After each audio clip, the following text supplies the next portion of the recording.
Good morning, Newfoundland. This is Jay Labrador. It's 9:02 on January 1st, 1970. Thanks for tuning in to 660 AM, Newfoundland's most listened to radio station.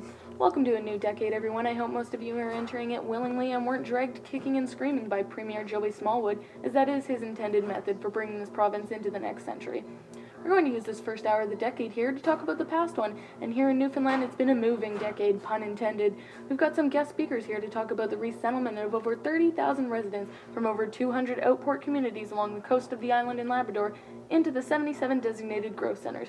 We've got our first guest speaker here, who's the executive assistant of William Rowe, our minister responsible for resettlement. Let's hear from Stephanie Pitcher. Happy New Year, Stephanie. Thank you, Mr. Labrador. It's a pleasure to be here. I am very proud of our resettlement program. Relocated Newfoundlanders are now able to get the needed skills and education required for the 20th century. Before, only 1 in 700 residents achieved a grade 11 education, and that in a one-room schoolhouse that would be lucky to have a real teacher. Now 1 in 7 students achieve this important educational milestone. We still have a long way to go, but this is indeed a dramatic increase. The key is to prepare for industrial times, and being located in key growth centers is the way to achieve this readiness. Thanks so much, Stephanie. We have another guest speaker on the show today for the Progressive Conservative Party. This is the campaign manager, Stanley Plant. Hello, Mr. Plant. Thank you, Mr. Labrador. I wish that the picture that Ms. Pitcher painted were in reality so rosy, but the truth of the matter is that this idea of industrial jobs just waiting for educated persons just simply isn't real. People come to these so-called growth centers, but they can't find work. This resettling is all moving too fast. Jobs need to be in place before asking communities to leave behind all that is dear to them, and livelihoods that have served them for centuries. Besides, it is not asking residents to move as it was during the centralization phase. Back then, although many residents felt pressure to vote a certain way, at least a unanimous vote was required to evacuate a community. But now, only 80% assent is needed, which means that the rest are required to move against their will.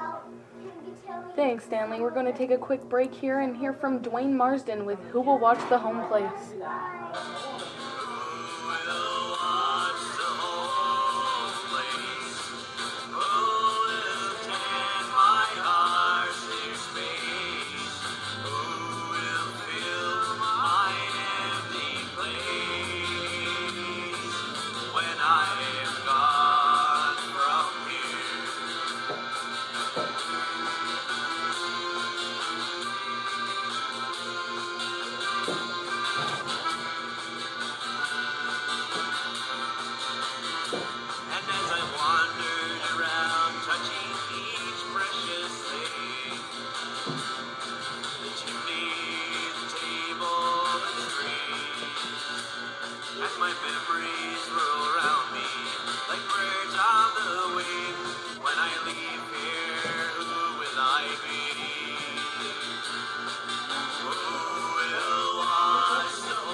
Again, that was Dwayne Marsden with Who Will Watch the Home Place. Lovely number.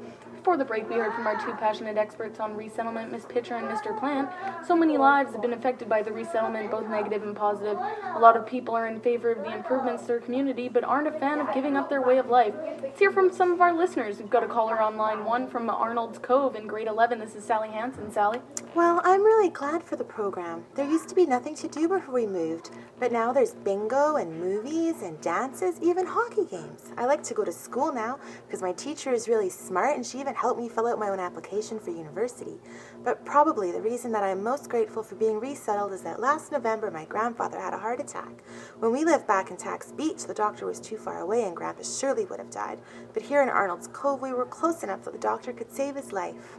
Thanks for your input, Sally. We've got time for one more caller today, and we're going to hear again from Arnold's Cove. We have Greg Stone, who resettled from Palencia Bay. Greg, you're on the air. How are you?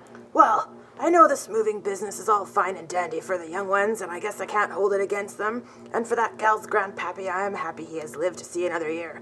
But for those of us too old to learn new tricks but too young to retire, this has been very difficult. Now I am one of those who was forced to move, but no way was I going to leave my house behind, no sir. I put it on a barge and we towed it clear across the way. Had to hire strangers to get it all sorted out on the new side, but back home there were more than enough friendly hands at the ready. More unity, that's what we had. We were all just like a family. But my biggest sadness comes from the fact that I won't be set to rest next to my Maggie. She's buried in the old churchyard, and well, that old yard has probably grown wild by now. Big thanks to our callers, and another thanks to our guest speakers. That's all the time we have today. This is 660 AM, Newfoundland's most listened to radio station, and now here's Bill Truin singing Mist in the Bay.